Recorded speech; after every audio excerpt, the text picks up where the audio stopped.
मित्रांनो, आज मी तुमच्यासाठी एक ट्रिक शेअर करत आहे, जे की तुम्ही एडिटोरियल वाचता, इंग्लिश एडिटोरियल, तर तुम्हाला डिक्शनरीचा खूप प्रॉब्लेम होत असेल. तर बघा, ही एक सोपी मेथड आहे. जेव्हा एडिटोरियल आपण वाचतो तेव्हा तुमचा टाइम वाचेल मेन म्हणजे. तर तुम्हाला पहिले Googleमध्ये लॉग इन आपलं क्रोम ओपन करा तुम्ही. त्यामध्ये लॉग इन करून घ्या आणि लॉग इन लॉग इन तर असतेच आपलं. लॉग इन करण्याचा हा फायदा आहे की परत परत तुम्हाला ते एक्सटेन्शन डाउनलोड नाही करावं लागेल.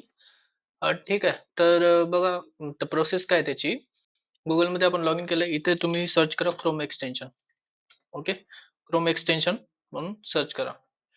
अम, मी ओपन केलं क्रोम एक्सटेन्शन. तर क्रोम एक्सटेन्शन मध्ये क्रोम वेब स्टोअर मध्ये जा त्याच्यात.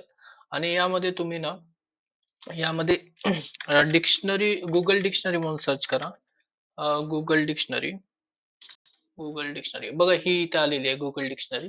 इथे तुम्हाला क्लिक करायचं आहे. ठीक आहे. क्लिक केलं इथे. तर इथे ऍड टू क्रोम वर क्लिक करायचं. ही एक्सटेन्शन तुमच्या क्रोम मध्ये डाउनलोड होऊन जाईल. इथे झाली बघा, दिसत आहे. आता इथे जा, या बाजूला इथे आयकॉन असते एक्सटेन्शनचं, याला पिन बार करू शकता. पिन बार केल्यानंतर तुम्ही इथे जरी वर्ड टाकलं तरी इथे तुम्ही सर्च करू शकता. ठीक आहे. आता तर याचा यूज कसा करायचा. तर ही इंग्लिश टू इंग्लिश ट्रान्सलेटर आहे, म्हणजे इंग्लिश डिक्शनरी आहे. तर यामध्ये सपोज तुम्ही द हिंदूचं रीड करता एडिटोरियल, द हिंदू एडिटोरियल म्हणून नाव टाकलंय. ओके. तर ही टॅब उघडली.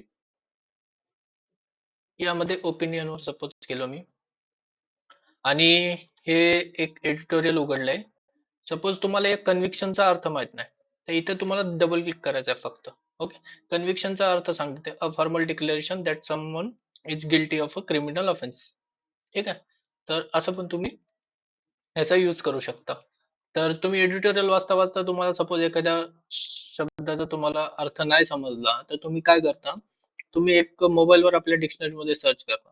तर तेवढा वेळ तुमचा जर वाचवायचा असेल तर ही एक टिप चांगली आहे तुमच्यासाठी. सपोज विजिलन्सचा अर्थ कोणाला माहित नाही, विजिलन्स वर दोनदा क्लिक केले की बघा इथं त्याचा अर्थ येईल. तर अजून एक याच्यामध्ये काय मित्रांनो, आता ही English to English English dictionary आहे.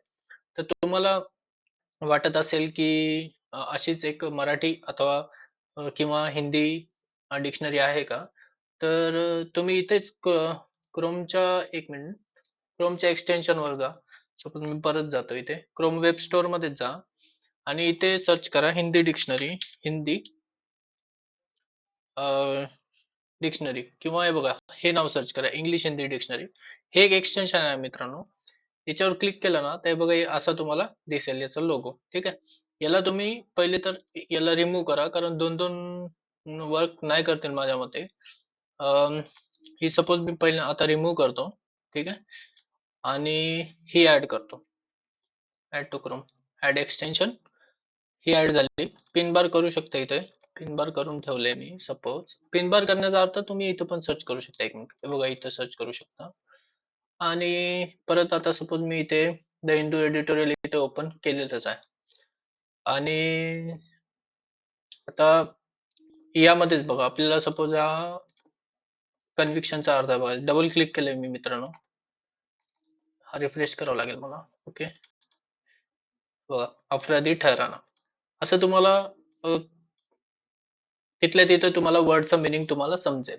आणि यामध्ये काय पण या एक्सटेन्शन मध्ये काय, तुम्हाला पूर्ण वर्ड त्याने कव्हर नाही केलेलं. कधी कधी एरर पण येतात.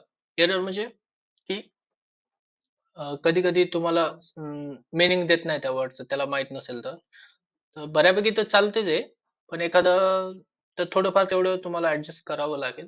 हे ही ही झाली इंग्लिश रीडची टिप मित्रांनो. म्हणजे तुमचं एक प्रकारचं डिक्शनरीचं तुमचा प्रॉब्लेम सॉल्व्ह होऊन जाईल आणि वेळ वाचेल. आता मित्रांनो, तुम्हाला वाचायला बघा इथं किती वेळ लागतो. सपोज हळूहळू वाचत असाल तर 10 मिनिट पकडा. तर तुम्हाला एक तर इन्स्टन्सचा अर्थ कोणाला माहित नाही, तर हे बघा इथे दोनदा क्लिक केले मी, बाकी काहीही नाही लॉजिक. आणि अजून नवीन नवीन ट्रिकसाठी मला जे माहित आहे ते मी शेअर करेल मित्रांनो. तर आवडलं असेल तर लाईक आणि सबस्क्राईब करा. चला भेटूया परत. थँक्यू.